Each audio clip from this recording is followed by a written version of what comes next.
Sir, വളരെ കാര്യക്ഷമമായിട്ടുള്ള നടപടികൾ ഇനിയും ആവശ്യമാണ്.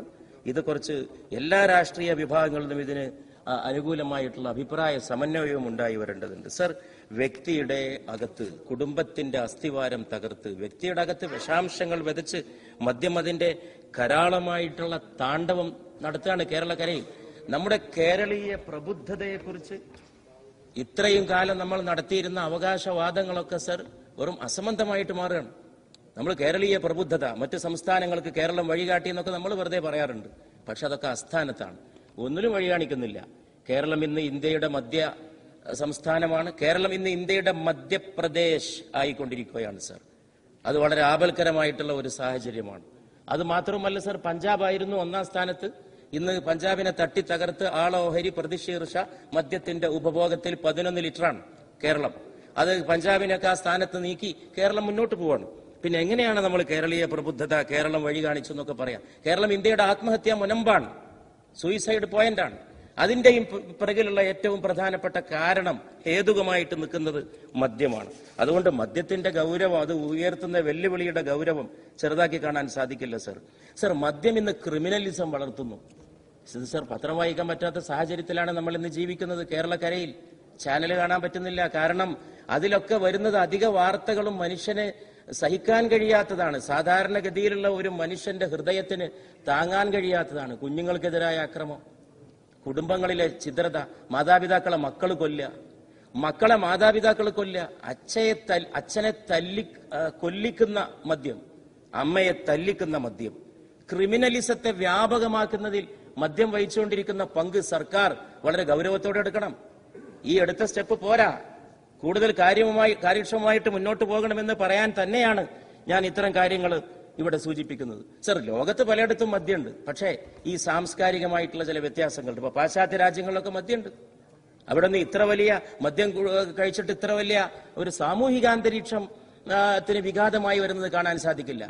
അതിന്റെ കാരണങ്ങളൊക്കെ ഞാൻ ഇപ്പൊ കടക്കുന്നില്ല. അവിടെയൊക്കെ കുടിക്കുന്നേ ഉണ്ടാവുള്ളൂ. ഇവിടെ ആറാടുകയാണ്, കുടിച്ചാൽ വയറ്റിൽ കിടക്കണം എന്ന് മലയാളത്തിലെ ഒരു പഴമൊഴിയുള്ളൂ. എന്തുകൊണ്ടാണ് അങ്ങനെ വന്നത്? എന്തുകൊണ്ടാണ്? അതാണ് സർ, ഇവിടെ മദ്യത്തിലുള്ള ഒരു ആറാട്ടാണ് നടന്നുകൊണ്ടിരിക്കുന്നത്. പിന്നെ മുമ്പ് കാലത്ത് മദ്യം എന്ന് പറഞ്ഞാൽ സർ, ഇവിടെ എനിക്ക് മുമ്പ് സംസാരിച്ച ചില സഹപ്രവർത്തകർ സൂചിപ്പിച്ചു, മുമ്പ് കാലത്ത് മദ്യം ചില വിശേഷ അവസരങ്ങളിലൊക്കെയാണ്. മദ്യം ഇങ്ങനെ പരസ്യമായിട്ട് വിൽക്കുന്ന ഒരു കാലം ചരിത്രത്തിൽ ഉണ്ടായിട്ടില്ല. മദ്യം പരസ്യമായിട്ട് വിൽക്കുക, അതിന് സൗകര്യം ചെയ്യുക, അതിന് ആളുകൾ ക്യൂ നിൽക്കുക, അതില്ല. അതൊരു പുതിയ നടപടിയാണ്, ഒരു പുതിയ പ്രവണതയാണ്. അതിനെ പുതിയതായിട്ട് തന്നെ കാണണം സർ. ഈ മദ്യത്തിന്റെ ലാഭത്തെക്കുറിച്ചും അതിന്റെ ലാഭവിഹിതത്തെക്കുറിച്ചും നമ്മൾ പറഞ്ഞുകൊണ്ടിരിക്കുകയാണ്. പക്ഷേ അതിന്റെ നഷ്ടത്തെക്കുറിച്ച് എന്താ ഒരു കണക്കെടുക്കാത്തത്? എന്തുകൊണ്ടാണ് സർ മാറി മാറി വരുന്ന സർക്കാരുകൾ മദ്യത്തിന്റെ നഷ്ടത്തിന്റെ കണക്കെടുക്കുമ്പോൾ, കഥ പറയുമ്പോൾ എല്ലാവരും പുറകോട്ട് ഉൾവലിയുന്നത്, മാളത്തിലേക്ക് വലിയുന്നത്? ആരോഗ്യത്തിന്റെ സബ്ജക്ട് കമ്മിറ്റിയിൽ ഞാൻ തന്നെ പല ഉന്നയിച്ചൊരു വിഷയമാണ് മദ്യത്തിന്റെ വരുമാനത്തെക്കുറിച്ച്. മദ്യം വരുത്തുന്ന നഷ്ടത്തിന്റെ കണക്കെടുക്ക്. ഒരാൾക്ക് 50 രൂപയെങ്കിലും ഒരു കണക്കെടുക്ക്. എത്ര വരും? ബാക്കിയുള്ളതിലും കടക്കണ്ട. കുഞ്ഞിന്റെ പഠിപ്പ് മുടക്കിയത്, ഭാര്യയുടെ കണ്ണീര്, അമ്മയുടെ ഹൃസ്പന്ദനം, ജീവിത പങ്കാളിയുടെ രോദനം, മക്കളുടെ സ്വാസ്ഥ്യത്തിന്റെ വിനാശം, അതൊന്നും കണക്കെടുക്കണ്ട. ആരോഗ്യം അവിടെ കിടക്കട്ടെ. ക്യാൻസർ, കരൾ രോഗം, വൃക്കരോഗം ഇന്ന് വർദ്ധിച്ചു വരുന്ന, ഇതാരും തയ്യാറല്ല. കാരണം അതിന്റെ കണക്കെടുത്താൽ ഈ വലിയ രമ്യഹർമ്മം തകരും. മദ്യത്തിന്റെ വരുമാനം കൊണ്ടാണ് രാജ്യഭരണം നടക്കുന്നതെന്ന് ഇവിടെ കെട്ടിപ്പൊക്കിയ കടലാസ് ഗോപുരമുണ്ട്. അത് സർ കൃത്രിമമാണ്. അത് തീർത്തും ചോദ്യം ചെയ്യപ്പെടേണ്ടതാണ്. ഒരാരോഗ്യകരമായ സമൂഹത്തിന് അത് അനുവദിച്ചു കൊടുക്കാൻ കഴിയില്ല. അവിടെ മാറ്റം ആവശ്യമാണ്. അതിന് സർ ഇവിടെ മാറ്റമുണ്ടാകണം. ആത്മഹത്യ, ഗാന്ധിജി പറഞ്ഞത് മദ്യപാനം തന്നെ ആത്മഹത്യ എന്നാണ്. അതൊന്ന് വളരെ ശരിയായി. ആത്മഹത്യക്ക് മദ്യം കാരണമാകുന്നു എന്നുള്ളതല്ലേ നമ്മൾ പറയുന്നത്? മഹാത്മജി മദ്യപാനത്തെ തന്നെ ആത്മഹത്യ എന്നാണ് വിളിച്ചത്. സർ, നഷ്ടത്തിന്റെ കണക്കെടുക്കുമ്പോ ഗാന്ധിജി പറഞ്ഞത് മദ്യനികുതി പാപത്തിന്റെ കൂലിയാണെന്നാണ്. സർ, ഈ ചിത്രം ഗാന്ധിജിയുടെ വെച്ചതുകൊണ്ടായില്ല. ഇടക്കൊക്കെ രാഷ്ട്രപിതാവിനെ ഓർക്കണം, അർദ്ധനഗ്നനായ ഫക്കീറിനെ ഓർക്കണം. ആ അർദ്ധനഗ്നനായ ഫക്കീർ പറഞ്ഞു വെച്ചിടത്തേക്ക് ഈ രാജ്യം മടങ്ങേണ്ടി വരും. അല്ലാതെ ഈ രാജ്യം നേരിടുന്ന ഒരുപാട് പ്രശ്നങ്ങളെല്ലാം സാമ്പത്തികമല്ല, ഭൗതികമല്ല, സാംസ്കാരികമായിട്ടുള്ള, ധാർമ്മികമായിട്ടുള്ള കുറെ പ്രശ്നങ്ങളെ നമ്മൾ നേരിട്ടുകൊണ്ടിരിക്കുന്നുണ്ട്. പിന്നെ മദ്യത്തിന് സൗകര്യം ചെയ്യണമെന്നല്ലേ പറയണത്? മദ്യത്തിന് തൊഴിലുണ്ട്, അവരുണ്ട്, കൂലിക്കാർ. ഗാന്ധി ചോദിച്ചൊരു ചോദ്യമുണ്ട്, വേശ്യാവൃത്തിക്കും സൗകര്യം ചെയ്യണ്ടേ? മദ്യപാനത്തിന് തൊഴിൽപരമായിട്ടുള്ള കാര്യങ്ങൾ വേണമെന്ന് ആവശ്യപ്പെടുന്നവർ വേശ്യാവൃത്തി അനുവദിക്കാനും അത് നിലനിർത്താനും അതിനുള്ള സംവിധാനം ഒരുക്കാനും ആവശ്യപ്പെടില്ലേ എന്ന് മഹാത്മാഗാന്ധി ചോദിച്ചു.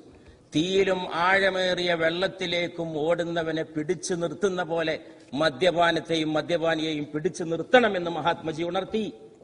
തീയിൽ ചാടാൻ പോകുന്നവന് ഉത്ബോധനം മാത്രം മതിയാവില്ല, അയാളെ പിടിച്ചു വെക്കണം. ആഴമേറിയ അഗ്നികുണ്ഡത്തിലേക്ക്, ആഴമേറിയ അഗാധ ഗർത്തത്തിലേക്ക് ചാടാൻ പോകുന്ന നമ്മുടെ ഒരു സഹോദരനോട് നമുക്ക് പ്രബോധനം മതിയാവില്ല സർ, ഉദ്ബോധനം മതിയാവില്ല. അവനെ പിടിച്ചു വെക്കേണ്ടത് സർക്കാരാണ്. സർക്കാർ അതിനുള്ള ഇച്ഛാശക്തി കാട്ടണം. അതാണ് സുധീരന്റെ ശബ്ദം. സുധീരൻ മുഴക്കുന്ന ശബ്ദം, ബാബു മുഴക്കുന്ന ശബ്ദം തമ്മിൽ വ്യത്യാസമുണ്ടെന്ന് എനിക്ക് തോന്നുന്നില്ല. രണ്ടും തമ്മിൽ വ്യത്യാസമില്ല. രണ്ടും ഒരേ നയത്തിലേക്ക് വരികയാണ്. അല്ലെങ്കിൽ ആ നയത്തിലേക്ക് നാളെ വരണം. അതിലൊന്നും അഭിപ്രായ വ്യത്യാസങ്ങളില്ല. അത് സ്വാഭാവികമായിട്ടും ഭരിക്കുന്ന പാർട്ടിയെ സംബന്ധിച്ചിടത്തോളം, ഭരിക്കുന്ന മുന്നണിയെ സംബന്ധിച്ചിടത്തോളം സർക്കാരിന് ദിശാബോധം കൊടുക്കേണ്ട ബാധ്യത ഉണ്ട്. അത് നിർവഹിക്കുന്നേ ഉള്ളൂ. സർ, ഗാന്ധിജി അതിനെക്കുറിച്ച് പറയേണ്ടായത് മദ്യവും മയക്കുമരുന്നും പിശാചിന്റെ രണ്ട് കരങ്ങളാണ്. 1926 ഏപ്രിൽ 22 ഗാന്ധിജി എഴുതി,